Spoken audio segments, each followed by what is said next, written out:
Good morning one more time. I'm going to start this one out with okay, so I had some conversations already this morning, and I seem to be coming across this quite often now.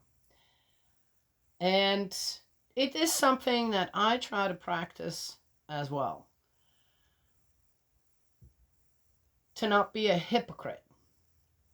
And that, again, I'm talking about from the side of goodness, okay? No, I will not tolerate the abuse of children or anyone out there being bullied, this and that.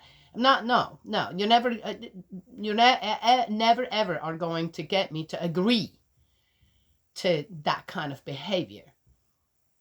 Or just stand idly by and go, well, live and let live. Okay, not going to happen.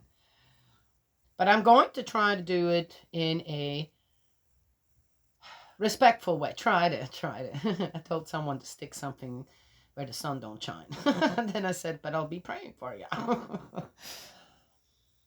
Mainly because if you are out there fighting for freedom, make sure that you are not taking freedom away from others, regardless on what it is, if it's on the side of goodness. Okay? All right? That's all I wanted to start out with. Because, as I said, the hypocritical ways and views that I've seen, I do not like. And here it is. There was, to be fair, this morning was for the first time that I saw President Trump, former President Trump, hopefully to be President Trump. Yes, if it's between the two of them, let the guy that knows how the cart runs have a go at it again. Okay? Yeah. Just saying. But he did the same thing that in another video I said, do not come and ask for money for your campaign, whatever, for your ads, whatever. After we just had these doggone disasters out there going around in the country and people need help and they can't get it. Just saying. Don't be a hypocrite. As if. So, both parties are doing it. Very disappointing. Okay, had my say. Breathe in, breathe out. Okay. We are in the book of Job.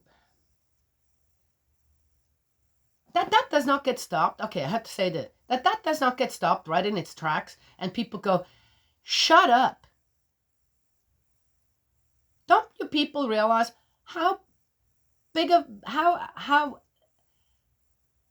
a bad stinking foot you just put in your own mouth?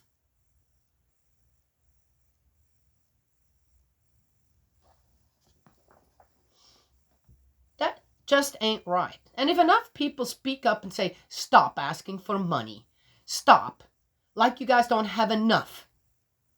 And what are you using it for? I've said this before. These two parties need to work together. Yeah. How a president gets elected by watching basically both of them in a boxing ring. Oh, I got you one. Oh, I got you one. Hello? Now they're competing on who gets the most money out of the people here in the country. While, I'm just saying, okay? Okay. In the meantime, let's just all pray, like I said in another video, for a peaceful outcome in all this, right? But that is largely up to the common people for that to happen. Yes? So, to not be pulled into this nonsense. Absolute nonsense. I can't adapt. Dear me. Okay, let's keep going. We are in the book of Job 20. The other thing too, what I wanted to mention from 19, the title of it, Faith at its Height in Total Desertion. Where was there, if you just watched the video before, Where was there any kind of faith to be had from Job talking here? Where was the faith? So what is this title about? Oh, so it fits in the Bible somehow then?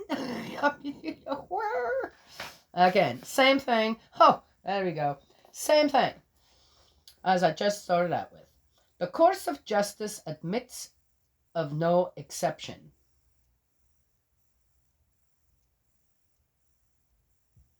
I know what that means, and I have no idea again. The wrath of God. Why not just call it the wrath of God? Zophar of Naamah spoke next. He said, that's another one of his friends who supposedly is not there, yet is listening to all of Job's lamenting. Okay. Well, Job just said his friends aren't there. My thoughts urge me to reply to this, and hence the impatience that grips me. I have put up with prating that outrages me, and now my mind inspires me with an answer. Do you not know that since time began and human beings were set on the earth, the triumph of the wicked has always been brief? And the sinner's gladness has never lasted long?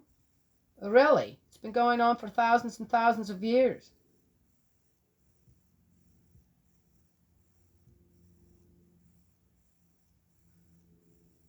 Well, it's a masterpiece of poetry. Really. Lying? Well, towering to the sky. Hey, look, let's be honest, right? What he said here is not true. The reason that mankind has persevered is not because the wicked were put in their place. It's because the good persevered. Somehow were protected. Somehow there was always a remnant to move on. Yes? Because if it were true, I think we'd be done with all this wickedness out there, right? And I think when I say wickedness, it shouldn't be. What did I start out with? Okay, I'm just saying. All right, so here we go. Okay. But again, he's trying to be encouraging. Sometimes then towering to the sky he may have been, his head touching the clouds, but he vanishes like a phantom once for all, while those who used to see him ask, where is he? Like a dream that leaves no trace, he takes his flight. Like a vision in the night, he flies away. Who's he talking about? God? The eye accustomed to see him sees him no more. His home will never set eyes on him again. His sons will have to reimburse the poor, and his children pay back his riches. His bones used to be full of youthful vigor, and there it lies in the dust with him now. Evil was sweet to his mouth. He would shelter it under his tongue, cultivating it carefully. Not God. Who then? Oh, the wicked that never lasted? Human beings were set on the earth. The triumph of the wicked has always been brief, and the sinner's gladness has never lasted long. So he's talking about someone like that. That describes some people that I would say, ooh, they come really close to that, but they usually don't fall all that easy, if ever. We acknowledge it, right? Yes? We're not that dumb out there. We really aren't. Are we? I hope not. I think good people who are just trying to really truly follow God's guidance, it's not that we're blind. It's not that we can't see. It's not that we are not awake or anything. It's just we look at the whole situation and go, well, there are just certain things, according to the Ten Commandments, we just can't do. We're not allowed to do. We have to abide by the laws of heaven. So you're trying to make it through the hell and come out on the other side. And some people just get stuck in hell. Yes? Is that what it is? And in that sense, it's amazing on how good has prevailed, hasn't it? Yeah. When you think of Christianity. So there is some truth here, right? I see it a little different, but when one thinks about it, to find the reasoning in all this, then yeah, it goes a little bit in a different direction. Yet it is there. Right? Yes. Mm. On how we all survived. Such food goes bad in his belly, working inside him like the poison of a viper. Now he has to vomit up the wealth that he has swallowed. God makes him disgorge it. What? See, as I said, I have to, if I look at this and I want to take it as some guidance, I'll go, okay, where are you going with this? What does this actually mean? I have to put my own wisdom into it, right? In order to apply it. Somewhere in history or now, right? But as far as God makes him disgorge it, no, that's not where that comes from. He used to suck viper's venom, and the tongue of the otter kills him. You know what? Can we stop doing stuff like that? Why use animals to? They were all created by God for a reason. No, no more will he know the streams of oil, or the torrents of honey and cream. When he gives back his winnings, his cheerfulness will fade, and the satisfied air he had when business was thriving, since he once destroyed the huts of the poor, plundering houses instead of building them up, since his avarice could never be satisfied. Now all his hoarding will not save him, since nothing could escape his greed. His prosperity will not last. So, Safar of Namat, he says here, my thoughts urge me to reply to this. How well did they know their friend Job, when it comes down to it? And how much was hidden about the behavior of Job? If we want to take this as some kind of a hint, I'm just saying. When he has everything he needs, want will seize him, and misery will light on him with all its force. I've seen this happening plenty of times. It's an ugly, ugly face on a person. On him God loses all his burning wrath, hurling against his flesh a hail of arrows. If he escapes the weapons of iron, the bow of bronze will transfix him. Out of his back sticks an arrow, from his gall a shining point. The terrors advance on him. All the hidden darkness are waiting to carry him off. A fire unlit by human hand devours him and consumes what is left in his tent. The heavens lay bare his iniquity, and the earth rises up against him. The income of his house pours away, like the torrents on the day of retribution. Such is the fate God reserves for the wicked, the inheritance he assigns to the accursed. Okay, I know what it all means, and one could go and try to figure out. My golden pen is laying over there, so I gotta use my blue pen. I know what it all means. I know what it is going to. And this is just in my opinion, again, this is cussing and cursing as well. So Safar of Namat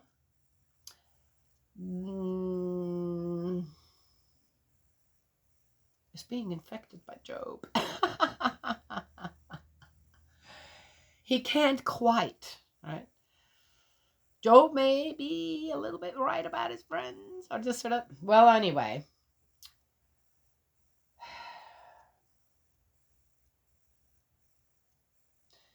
Again, let's not be hypocrites out there. Right? If you truly believe in our Heavenly Parent, a God, a Creator, the artist of it all, Heavenly Father, Heavenly Mother, money too, the one, then, and have learned through the Ten Commandments, if you study them, it becomes pretty clear what our behavior should be as mankind around each other, in society, all. And if you have read and not just memorized the Lord's Prayer, but actually feel the prayer. Right? I've talked about that in one video as well, and how I feel that prayer. How you become one with it eventually. That's pretty amazing. And then you can say it in several languages. It's pretty cool too.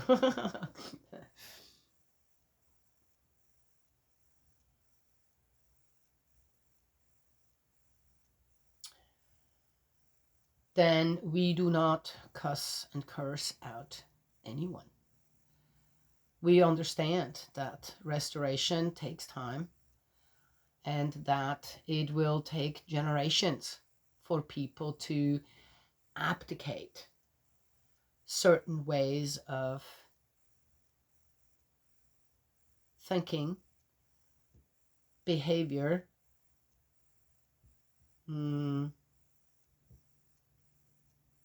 especially for one's own selfish agendas. Yes. I've mentioned this before. One wants everything going well in one's own family and wouldn't let anybody interfere with that, or avenge and get mad and want to do something against other people, if they did, yet. We ignore that every family feels like that. Then when we do certain things, we would never allow it to happen to ourselves or our families. But when we do it to others, or if it happens to others, then we're very callous and crude about it, aren't we? And we think it's okay. So in the way that this guy, what's his name again? Zophar of Naamah, responds back, probably due to some guilt he does feel after Job. Okay, it's a masterpiece of poetry, whatever. Is not acceptable, and not in my not from where I am at. I can't think like this about the wicked. I can't. If I follow God's laws, I'm not allowed to. And I watched something where, okay, if I take this, a person got their just desserts. And that person happened to have children, and something happened to one of the children. And the crying that went with it, even though, as I said, that person, according to, get this short, deserved their just desserts. I couldn't, you want to sit there and go, well, you deserve this. You deserve every bit of it. If you would not have done to others what you do not want done to you or your children, you wouldn't be going through this. And you know what? I sat there and I tried to feel that way. Okay, waiting for the satisfaction of that to come, and it didn't. Rather, I almost broke down crying with that person. Even though, when it comes down to it, according to the story, it's an enemy. I sat there and I'm going, oh my gosh. That's how it feels to love your enemy when you're not getting any satisfaction out of someone else's misery, regardless of who they are. Yes? All right, I'm going to end with this.